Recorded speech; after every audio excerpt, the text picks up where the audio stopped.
CJ on the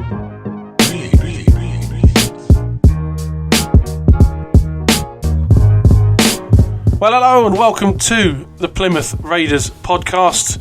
It's me, Pabs. I'm joined by Coach Paul Nicholson, as always. How you doing, sir? I'm good, thank you very much. Very excited for this episode to speak to our man down under, who's, well, no longer down under, he's in Plymouth, but, you know, he was down under. Indeed, he was. We've got that coming up. We'll do the ad read for that shortly, but there's a little bit of business to attend to first, isn't there, sir? Yeah, I'm not looking forward to this one. It's a tough one, isn't it? It's a tough one. You've got 1 minute. How many games? 3? 4? 3? 3 games. Much appreciated. 3 games in 1 minute. Mm-hmm. When you're ready. I'm not ready. All right. 3, 2, 1, go. Boom. Right, okay. So, first game after Christmas, working off the Christmas puds, was Plymouth Raiders and Worcester Wolves. And Raiders, let's just cut this one short. We spanked them, right? 72-58. We give them a hiding. Guys played extremely well. No Christmas rust on those guys. Right, straight next into Sheffield Sharks away. Unfortunately, 83-78 loss to the Raiders. Cut that one really fine. Do you know what? They could have come away with a W. Worked really, really hard. Hamilton was as glorious as ever, scoring from here, there, and everywhere, but just wasn't quite to be. And then finally, the heartbreak of Leicester Riders, most recent game, 71 Raiders, 77 Riders. Genuinely thought Plymouth Raiders were going to bring this back, and genuinely thought Mike Marcel was going to have an absolute night, and he did. He scored 25 points. That's time. I even wanted to talk about Denzel's dunk. Oops. Oh, wasn't it good? Wasn't it a good dunk, though? It was flipping phenomenal. It's good timing with the T-shirt as well. Ah, yeah. Yes. You need to check that out on at Plymouth Raiders. Oh, no, official Raiders, isn't it? On the social media. A little video there. Another level of Dens. He's chuffed. His little face lit up, isn't it? Brilliant. Yeah, like a kid at Christmas. Right, let's get on with the show. Yeah. Mr. Ryan Beisty, after this message from our sponsors.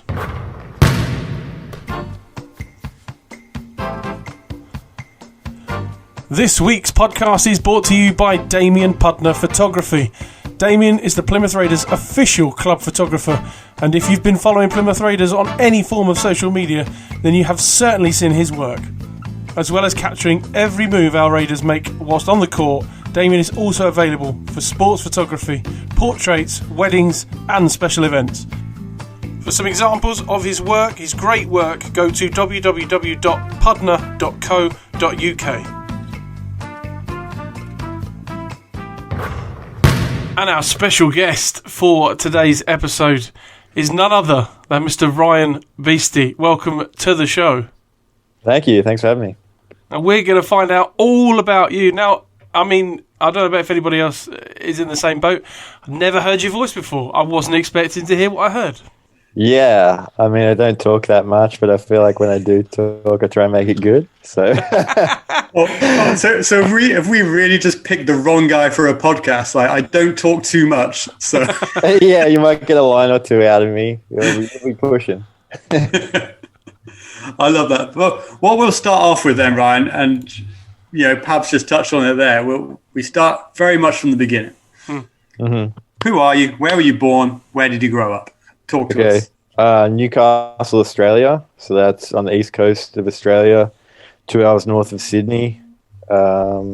Medium-sized kind of place. It's not a major city, but it's pretty big.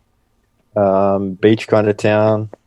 A lot of cafes, stuff like that. It's kind of a chill, surferish kind of place. Is it like the set of Neighbours? Neighbours, not quite. More Because like they had Home and like Away. cafes and If it's- beaches. If it's surfing, it's more like Summer Bay. Yeah, home and away. That's more okay. like it. Yeah. Right, okay. But it's pretty chill. So yeah, that's where I grew up. Been there. Yeah, I live there when I go home still. So So did you grow up there until what age?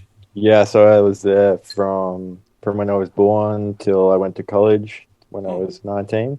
Okay, so we got a fair whack to cover then, that's for sure. Yeah. So I could just imagine. I picture living in Australia, just sun, sea, just exactly like you described it there. Yeah.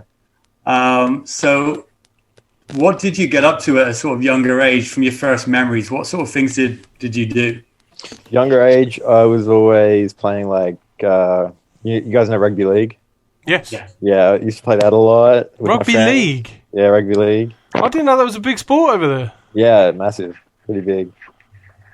Especially like where I'm from, it's a rugby league town. Oh, really? See, I thought it was more union. Yeah, same here. Union's popular too. It kind of depends where you are in Australia. So like in my state and in Queensland, so New South Wales and Queensland, they're the two states on the East Coast. Rugby league's really big. But then like nationwide, you would have like Australian football, which is Aussie rules, yeah. Aussie rules, yeah. And then you have I'm rugby. a Bombers fan. I don't know if that's any good to you. Yeah. Nice. Is that any good to you? No. I'm not a big AFL fan, so I couldn't. Are you not? Nah, more of a rugby So it league was all guy. rugby league for you, yeah? Yeah. So I grew up, I wanted to do that. So I used to play that in my spare time a lot. We used to go bike riding. A lot of the boys would like try and do jumps on their dirt bikes and stuff, which I was never good at, but I used to go with them. And yeah, we used to hang around a lot. I don't know. We just, on the weekends, it was always bike riding. We'd go. Like, were you talking like mountain bike riding, trails and stuff like that? Yeah, just going to the bush, things like that. Just riding from one guy's house to the other, and then mucking around at his house, doing something there, and then going somewhere else, going to the shops. You know, that was it. From like, you know, when I was like 10 till about 13 or so. That's all we did. Did you ever get lost? Because obviously we in the UK, it's not very big. And you can probably fit the UK into Australia umpteen times. Yeah. And they still say now that there's areas of parts of Australia that are still kind of a little bit unknown. Not uncharted as such, but did you? Is it easy to get lost? I don't think where I was going it was very hard. Like I was fine where I was going. Maybe if you go out into the outback somewhere, but it was all pretty, you know, marked out trails and stuff like that. And the people you go with say they know where they're going, so I'm just like, because I don't know a huge amount of people from Australia, right? I know a couple of people who grew up there and who are from there, but yeah. I don't try and be stereotypical here, but the fact that I've heard the word outback and bush in conversation already, I'm just like, this is stuff I don't normally hear. Yeah. So in my head, I'm thinking, is there as many bugs and insects as people say there are? Is there crocodiles everywhere? Is there like all these stuff that I see on TV? Yeah. No, you're not like, so like by bush is just like forest land. So if you go into forest land, you might see like, I don't know, spiders and snakes and stuff. And sometimes you get spiders in your house and things like that. But it really depends where you live. Like you're not just going to be walking down the street and see like a spider or a snake or a kangaroo or something like that, you know. It's only if you go into like more bushy areas, things like that. Oh man, that's a shame. That was like me when I went to Florida. I just expected to see alligators wandering around everywhere. And it just didn't happen. Right, stereotype. Oh man. So were you a surfer? I tried it. So when I was, I think it was like when I was starting high school. So when I was like 13, 14, my best mate got me into doing like surf lifesaving. Yeah.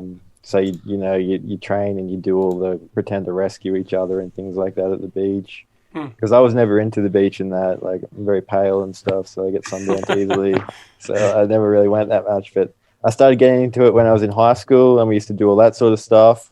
And then I gave surfing a go and tried to do all that, but it's really hard. Like I wasn't very good at it. Had a board for a while, but I think we got rid of that. I know the feeling. Like we live in the southwest, and I don't know if you've been down there yet. Probably not because of lockdown and everything else. Like down into Cornwall. No, not really. So over the bridge, Cornwall's like the surfing capital of Great Britain. That's where I am. Oh yeah, you getting out on the waves? I will be. It's a bit cold at the moment. Yeah. I see people swimming down at like near the Hove. Oh god, yeah. Oh, that's mad, crazy. Isn't it? Mental. Yeah, that's crazy. Like no way. That's too cold. It's not enjoyable. No way. Yeah. I tried surfing and I went for some lessons. I don't know if it was the same when you did the lessons. You get you to go on your knees first, right? So you jump on the knees on your board and you drift. Like you go. I don't know. Maybe it was just me. Maybe I was that bad.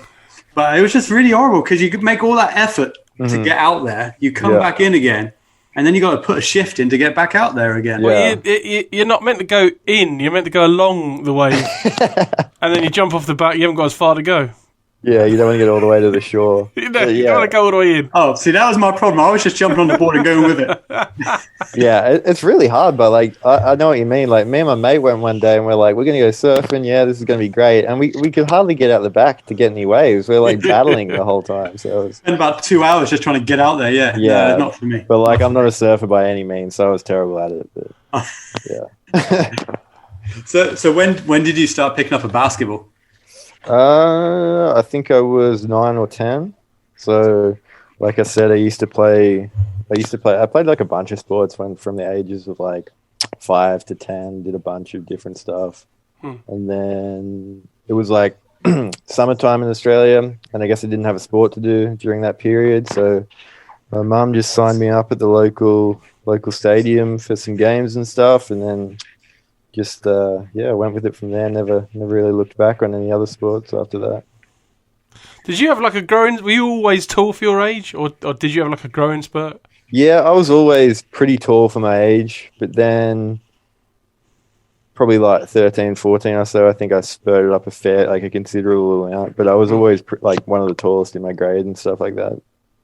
And is it? I mean, because we used to have. I mean, Josh Wiltshire, we've had to play with us, obviously. Mm-hmm. In the past, we've had Daryl Coletto, and they would go. They would play our season here up until April, May. Yeah. And then they go back to Australia and they play all summer long as well. Yeah, you can do that. Yeah. That's crazy. Is that when the league runs over the summer? Yeah. So you got the NBL, which is the top league, that'll run. That should have started in October and would run through to April or so. And then the second league, which is like NBL 1, each state has their own league and they're like the feeder leagues to the top thing. Mm-hmm. They run from, around that May till about May to August or something, March to August, something like that. So there's kind of a top league runs October to March and then the second league runs through the rest of the year. So there's always leagues going on. Yeah. Did you know of any of the guys from Australia who came over to Plymouth? I know, I don't know if you've done your research and heard of any of the guys who came over. Yeah, I heard of Josh Wiltshire. I don't know him, but I've heard the name before. Yeah. I know Reece Carter. I played with him in Australia. Good. Yeah. And I think that would be all I know. And so as a kid, your mum's, obviously, like you said, your mum sent you to play over the summer, and like you say, you never look back at it. But did that spur you to go and watch the local team? Did you then have your eyes set on that NBL kind of, you wanted to play in the NBL in Australia? Where did it go from there? Yeah, for sure. So we used to have a team in the top league when I first started. So I used to go to all them games with my parents and stuff, and that was really good. And then they folded, they went bankrupt or something like that. Oh, really? And then so then it's kind of different in Australia. You have like your junior club that leads up into like your adult, and there's like they play in like either a semi-pro league or an amateur league or something like that. So then I'd go and watch them games, like the men's version of what I was playing, if that makes sense. Yes, yeah. So like the Newcastle Hunters were my local team, and I'd go watch them. They'd play on a Saturday night or something like that, and pay to get in. Yeah. Did you have a role model? Did you have a favourite player? Yeah. Who did I like? So Josh Morgan was probably my favourite player. He was a local guy, and he played top league as well. And I was lucky enough to get to play with him when I became old enough, so that was really cool. And then other guys like Adam Melmoth and stuff. I used to watch them play when I was younger, and they were like big role models for me. They coached me as well a couple of years. Awesome. Yeah, getting to play with them as an adult was pretty cool as well. Wicked. Did you play at school as well? Yeah, so our school had a team like twice while I was there. I think it was my last 2 years. Okay. And it was just a knockout competition. I think we won. We used to win like the first game and then lose the second, so we'd be done. We'd get like yeah. What about academically at school? How did you fare with things academically? So we know obviously as a basketball player you have succeeded, but Right. At school, how were you at school? This is always a good one. This is always a good one. Right. So I think I was pretty good at school, but I don't think I put enough effort in. So I'd get decent marks and stuff, but I never really tried too hard. Which my mum used to always get on me about. Like in my final year 12 exams, I didn't really study that much. You don't come across as a laid back guy. Yeah, I've heard that before. Yeah, so I just didn't put the effort into the schooling in my later grades to get the marks, but I wasn't really too bothered because I was always planning on going to college. So I wasn't trying to get a grade to get into a university in Australia. I was just get what I need to get to, be able to go to America or, just get by really. Was that a dream then? Like you set yourself on before you knew you were good enough? Like going to the States? Was it a kind of pipe dream at the beginning? Yeah. So I guess when I started seeing more people go over there from Australia, I was like, well, I guess that's something I could do if I get good enough. Probably when I was 14 or so, I started thinking about it. And then I had a coach who was American for a little bit, and he kind of opened my eyes to it a bit more, which I thought was really cool. And then I just kind of got focused on doing that and didn't really, I don't know, I just felt like that was the path for me. I was always kind of confident that I wanted to do that. And yeah. So you seem just speaking then, very sensible, maybe chilled out a little bit at school, got on with your basketball, got on with your schoolwork. Everything seems pretty hunky-dory in the Ryan Beisty life, to be fair. Yeah. Is there any little gems you're keeping from us here, Ryan? Were you that sensible and that good of a student? There's got to be some mischief in there somewhere. Oh, geez, probably. We used to muck around and go to parties and stuff on the weekends. That's what you're talking about? No, if I got invited, of course, you have to. But a lot of the times we'd have our games on the weekends, so we'd play over a Saturday, Sunday for our rep basketball back home. So there was a lot of things I missed out on as well. And there were also camps. So if you made a state team to represent your state, you'd have to go to camps, which were over the weekend where you'd sleep at the stadium. So sometimes you'd go on a Friday night and then train Saturday, sleep at the stadium, train Sunday, and go home that afternoon. So at any point when all your friends were out partying and doing whatever, was there any point where you were playing and you just kind of went, I don't want to do this. I just want to go see my guys and I want to just go have some fun? Or were you just locked in?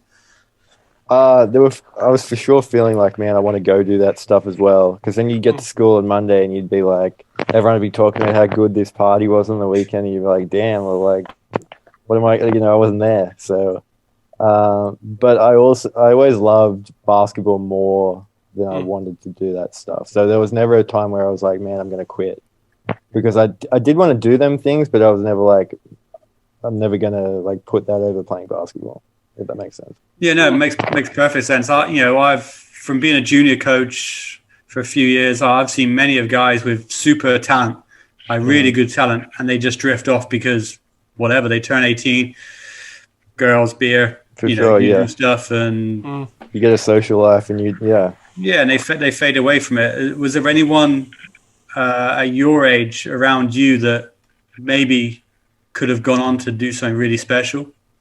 And maybe just took another path, and without you don't have to name names and stitch anybody up or anything, Yeah, I mean, you just see it a lot. There's a lot of talented kids you play with growing up, and you're like, wow, they're really going to make it somewhere. But then they just kind of lose the interest for whatever reason it is, whether that's partying or they just find that they don't want to. It's a lot of work that you have to put in, and you have to motivate yourself to do it. So if you don't want to do that, then it's gonna be tough, and then people find that they have other interests as well as they get older. So you see it all the time. Oh, sorry. Yeah, go ahead. Did you always have a lot of support from your parents? Yeah, massively. They were always go for it.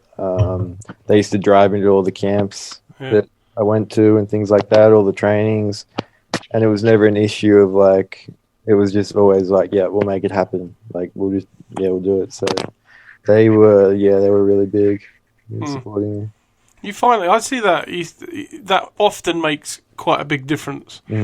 How invested the parents are. My path wasn't basketball per se, but I understand what you're saying with having to, dedicate yourself and not get mixed up with all the parties. You can go to some, but like you say, when you've got a weekend of sport and you want to be on top of your game, but yeah, the parents thing makes a big difference. Who do you take after more, your mum or your dad?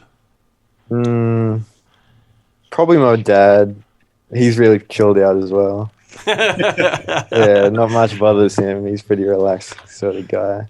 I got this image of like just you and your dad chilling out at home, just like whatever.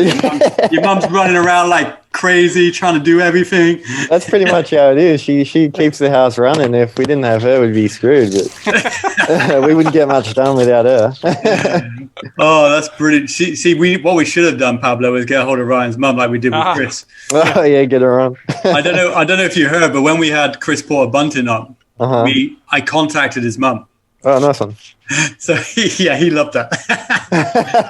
So she told us plenty of stories about him. Nice. And we had some fun with that for sure. See, now I know this about you, that you guys were chilled. I'm sure your mum would be like, she would have something to say. She'd have some stories. Yeah, I bet. Yeah, it's probably best she's not on here. It's embarrassing. Oh man! So the decision. So you're playing basketball. You're traveling. You're playing for a club team and for like a regional team. Yeah. So you play for your local rep team. So my local team was Newcastle. Yeah. Play for that, and then in like the age groups, so like under 16s, 18s, and under 20s, you can play for your state team. So mine was New South Wales. So then you would travel in different places of Australia and play other games. Right, you'd play like a tournament over a week or something in a certain venue. Yeah, with you. So the decision, obviously, you went to the States. Mm-hmm. How did that sort of come around?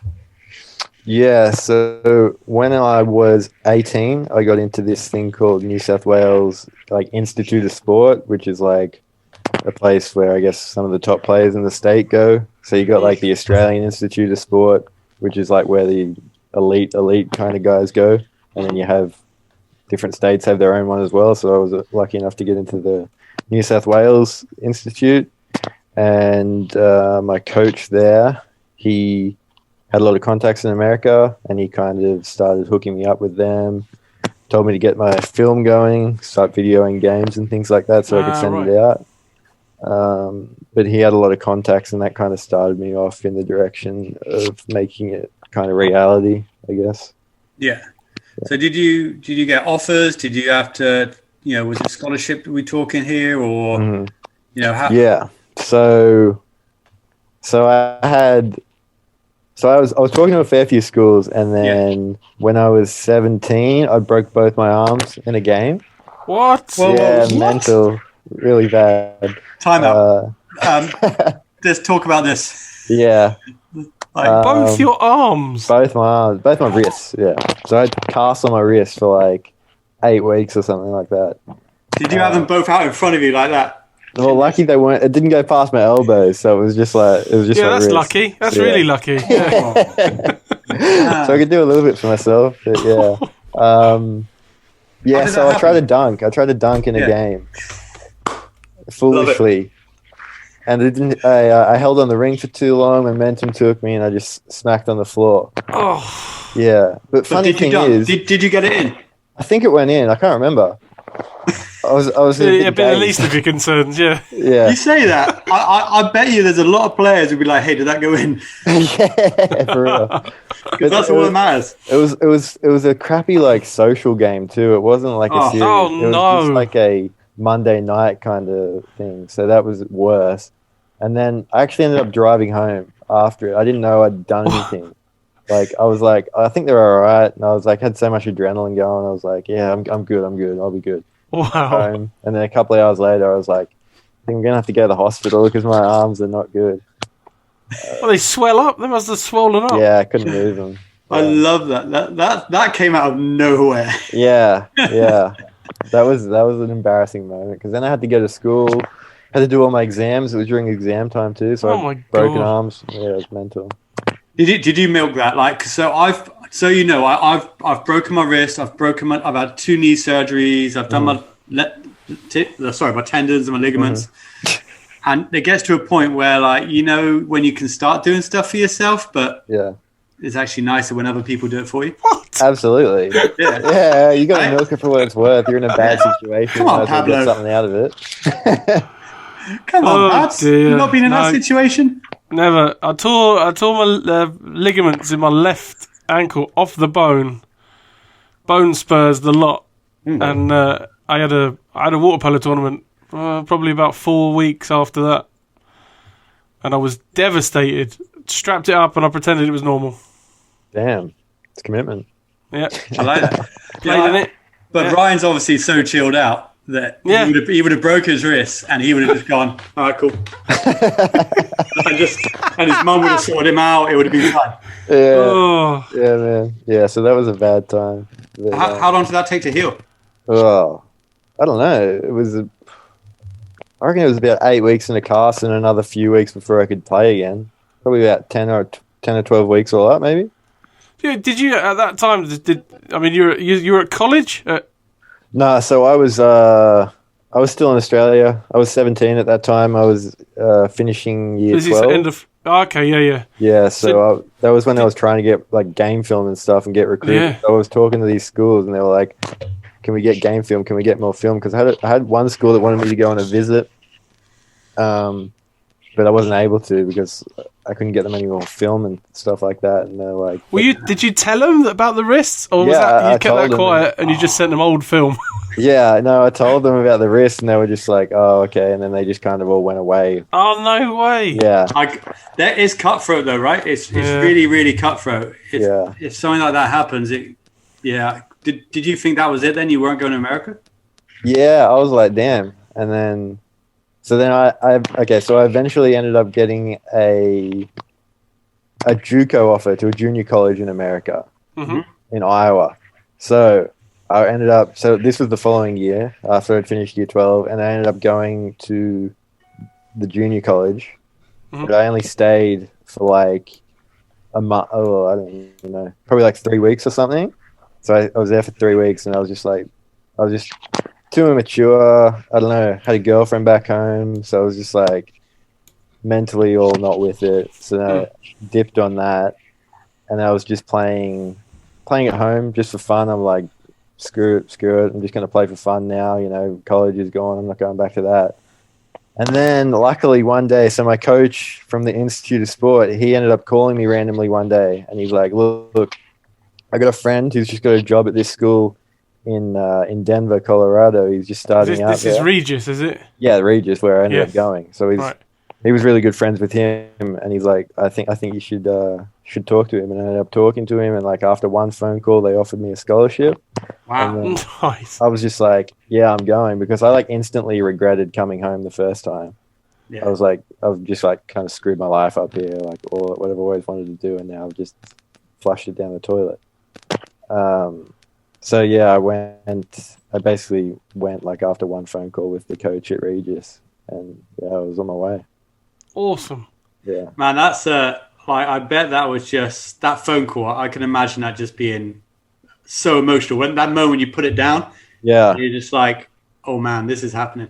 Yeah, it was so lucky because I'd tried so hard before to get over there, and I was only able to get the JUCO offer at that time. And then I was like, one phone call and I'm already offered like a scholarship. I'm like, why was it so easy this time? I was like, what's going on? But, yeah, really lucky, really grateful that happened. Wow, So you're off and flying then. You Denver? You head to Denver. Mm-hmm.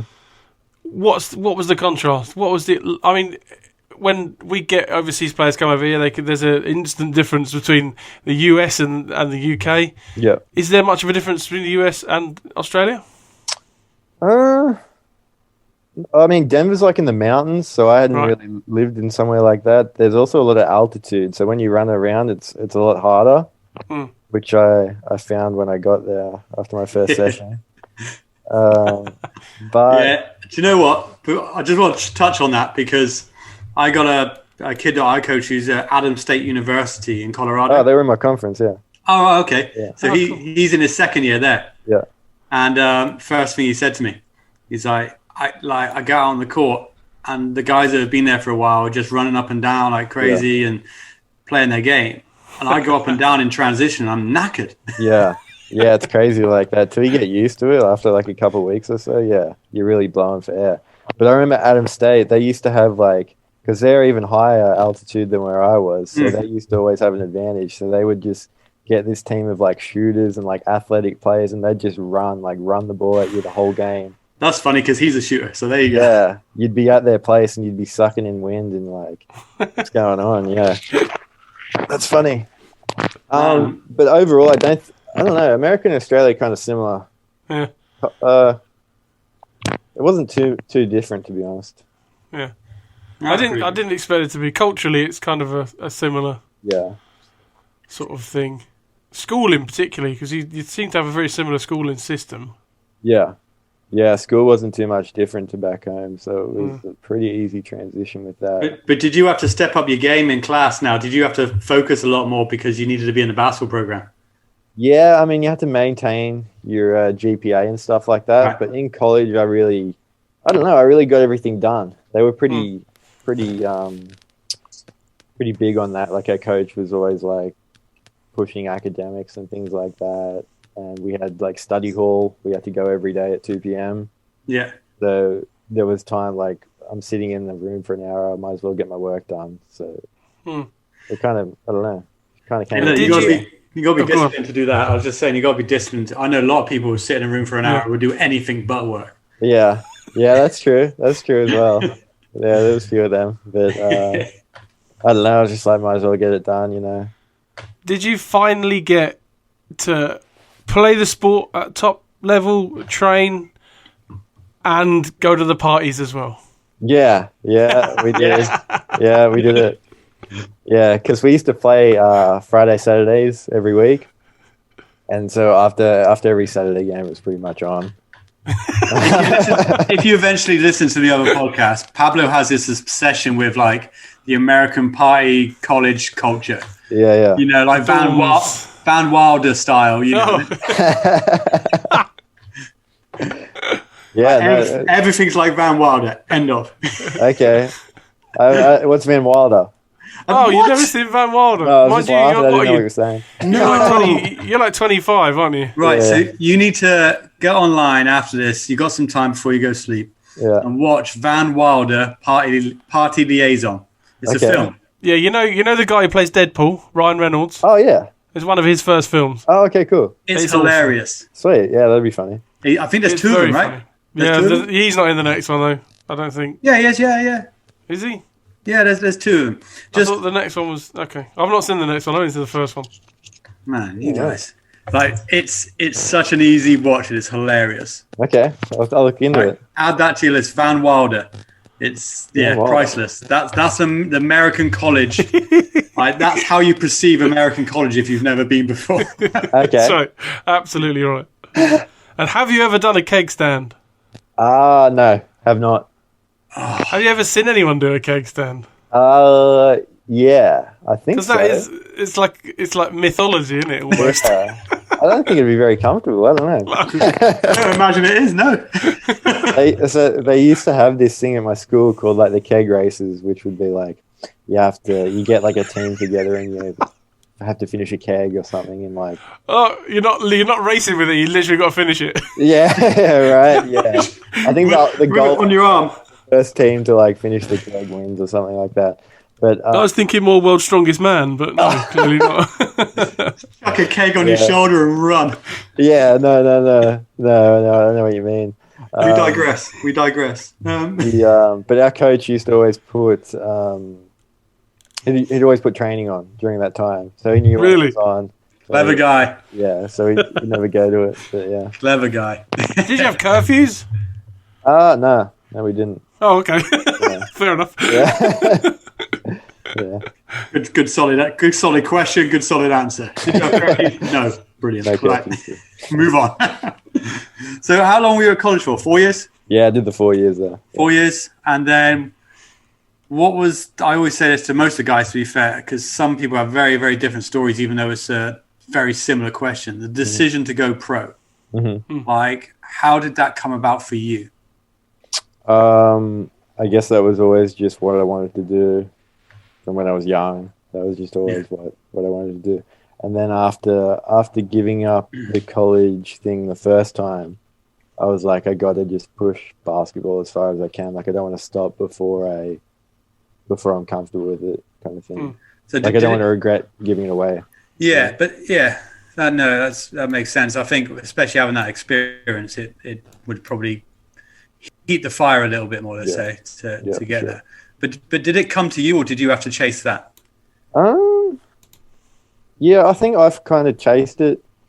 A bit of both. Had some teams back home that were talking to me. Yeah. But I also had to go out and get an agent as well. So I kind of pushed that thing. Yeah. Mm-hmm. But had a few teams asking me to play back home initially. Do you think the agent route, like, so I speak to a lot of kids who are sort of, what do I got to do to go pro? Am I good enough? Blah, blah, blah, blah, blah. And like one of the first things I say to them is that if you're good enough, that's fine, but you need to go get yourself an agent. Yeah. Do you think that's a crucial part of sort of that next step from?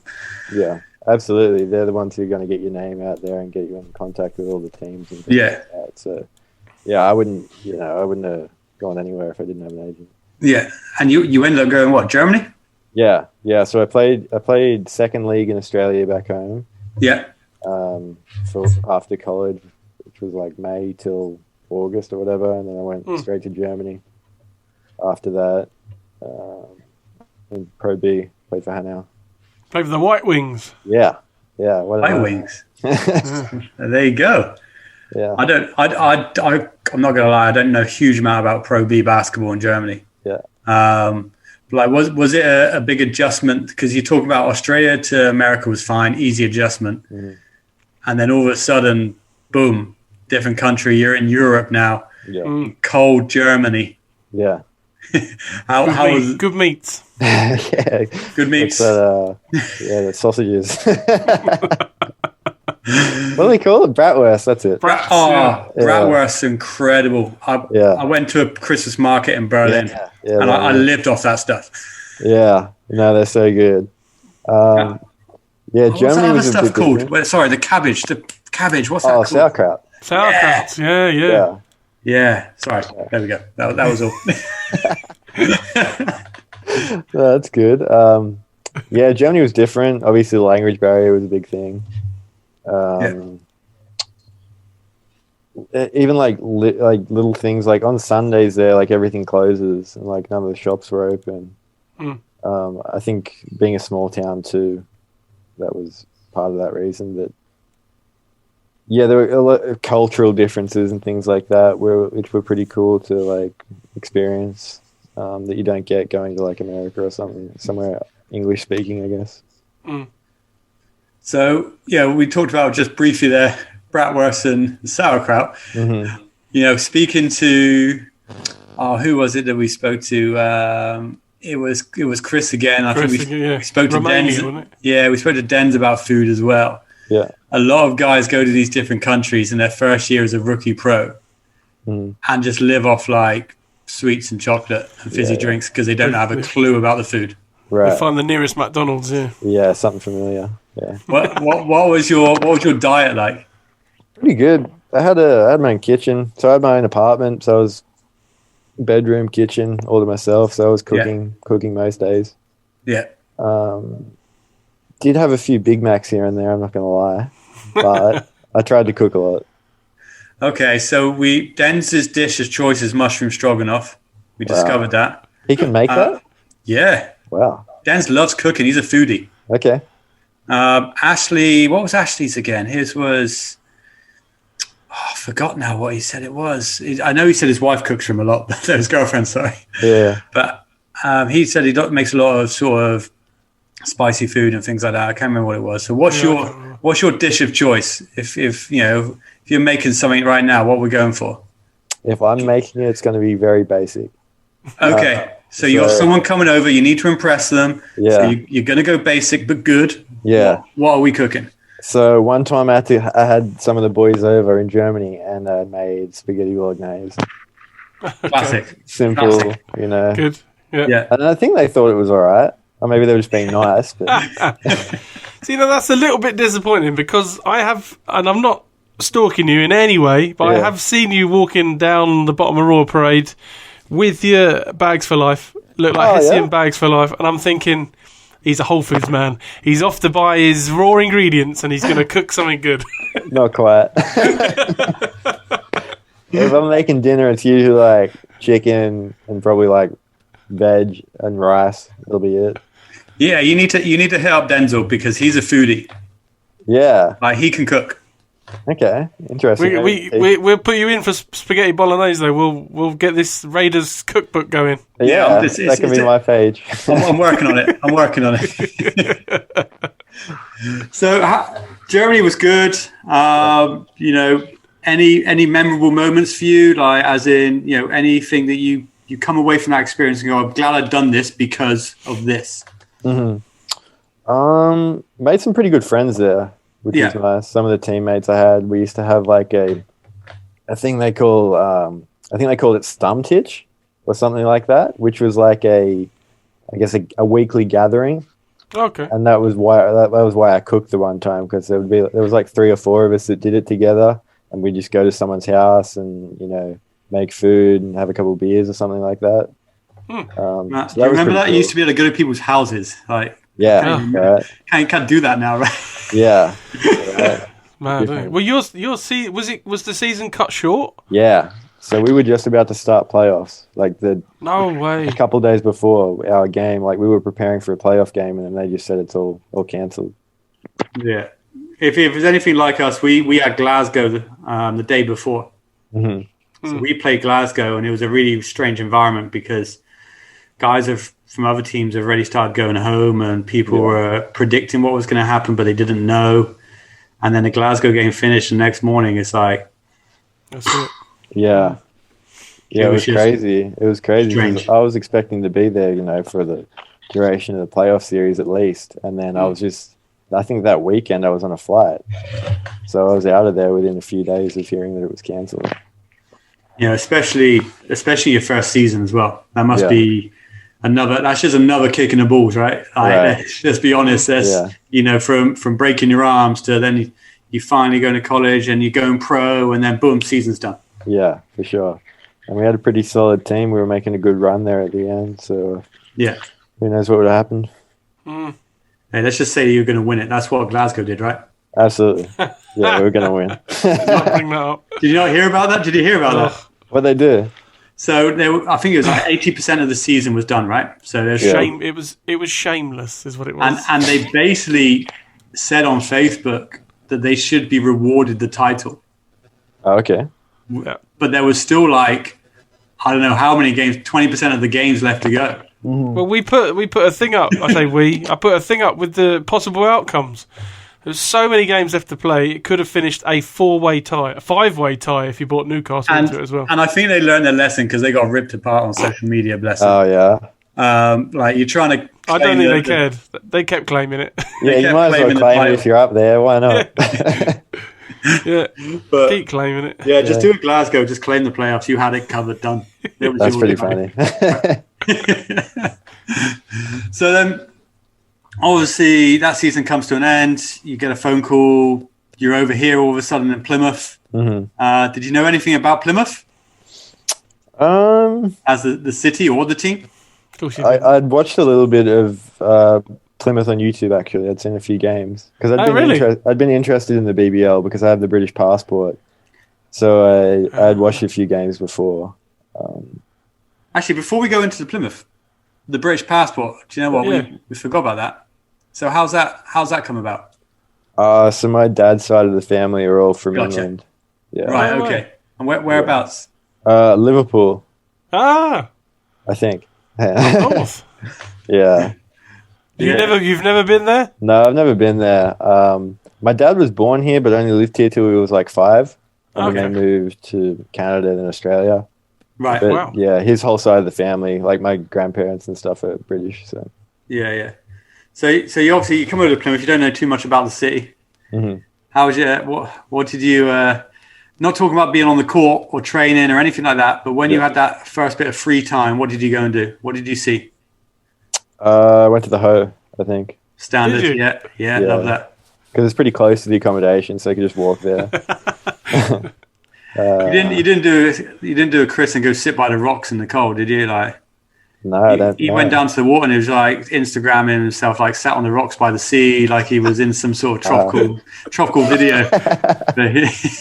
No, I didn't do that. I'm not too active on the socials. So, No, do you know what? You're not, and that was really, really annoying when I was trying to find out information about you. yeah. No, I only got Instagram a couple of weeks ago. Oh, mate, I don't even know how that works. Yeah, it's best to stay off it. I've got it. I don't know how it works. Yeah. No, I keep used to tagging have it a Pablo few and years stuff, ago. and he has no idea. Yeah, Instagram, Twitter. I'm all over Twitter. I love Twitter. I'm not on Twitter. Instagram, forget it. Yeah. Too many things going on. Don't understand. Anything surprised you about Plymouth? Or anything made you laugh or caught your eye and you think, what the heck is this about? The birds are really big, like the seagulls. Like, that's silly, but there's massive seagulls around here. But you got to be careful as well. If you're walking up the road and you've got visible food, they will dive bomb and get it out your hand. Do they really? Yeah. Yeah, right. Oh, yeah. Yeah, you often, if you walk up the high street, you'll often hear people shouting and swearing at seagulls that have just snipped down and nicked a sandwich off them. Yeah, right. I've lost a few Iverduni pasties through the seagulls. I thought they looked dangerous. But No, they're not. They're just driven by their stomachs. yeah, They're very clever. But where you live, they used to be. I don't know if it's still there. They used to nest quite near your accommodation. Mm-hmm. And I've heard stories about people getting dive bombs and stuff just because they were nesting and things like that. yeah. They're big old things. Those seagulls. They're massive. Yeah. So I guess that surprised me. I guess. If you had a chance, I know there's not a lot been open and there's quite a lot of restrictions, but have you had a chance to kind of get to see much of Plymouth? Not so much, really. Just like down around the water. Been for a couple of runs down there and things like that when we've had time off. So sitting down there, but that's about it, really. Are you driving or not? Or Yeah, I'm driving. I have to point you in some directions because do you like doing stuff? Is there anything that you like doing in your own time? Like, do you like going for walks or do you like doing this sort of thing? No, I want to go see some of the beaches and stuff. I've looked up, but I don't really know. If you point me, let me know. Yeah, we'll have to send some stuff over to you. Yeah. You have to get in the car, get on the ferry. Yeah, Ferry. yeah. I've been on the ferry. Come on over Cornwall. Yeah, that'd be cool. Don't get on the wrong beaches. ferry. If you get on the wrong ferry, you'll end up in France. That's true. That's very true. Jesus. Don't do that. So just careful which ferry you jump on there. Yeah, You literally can jump on a ferry from near Pavilions and go to France. legit? Yeah, serious. No way. The P&O, isn't it? It's just Yeah, around the you corner. can. Yeah, no, you just get your passport, you buy your ticket. Yeah, right. Well, Not so easy at the minute, I don't think, but yeah. I'll try and avoid but that. yeah, you can just shoot off to France for a bit. Crazy. No, there's loads of places you'll love it. Well, I'll have to send you some stuff across so you can walk there. Yeah, that'd be And cool. you can check it out. So, Amazing. So, unless there's anything else, Pablo, from you. what does the future hold? We've looked into the past. yeah. Yes. You're currently with us at the Raiders. Yeah. Obviously, we'd like you to stay for a longer period of time. Mm-hmm. But what does the future hold? What can you see yourself doing in the future? I want to play NBL. I want to play back home in the top league in the next couple of years. Yeah. To make that happen. But that's really the goal. Yeah. Absolutely love that. Love that. Beyond that, can you see yourself coaching or anything? What if basketball stops? Yeah, I'm not sure if I'd be a good coach. I'm not sure if I can always get out what I'm trying to articulate to players. Like I've done some stuff with younger kids, and I can't always kind of express what I want them to do and things like that. It's kind of hard, so I'd take a lot of learning, I think. But I'm not sure if coaching is really something I'm passionate about either. Okay. But I do want to stay involved somehow. I'd probably be a better assistant coach than a head coach, I think. What are you good with the X's and the O's and the stats and? Yeah, not bad. You Danny McGee level yet? Nah, that's elite. That is right. Yeah. Like that guy's. This is the second time we've spoken about his stuff on the show. Like his scout reports are serious. Yeah, he's all over it. He's always watching basketball and stuff, so he's got it. Yeah, got it down pat. Yeah. There we go. We're gonna get you shadowing Danny McGee. Yeah, apprenticeship. There you go. Good man. Right, brilliant, guys. Thank you very much, Ryan. Much appreciated. Too easy. Thanks.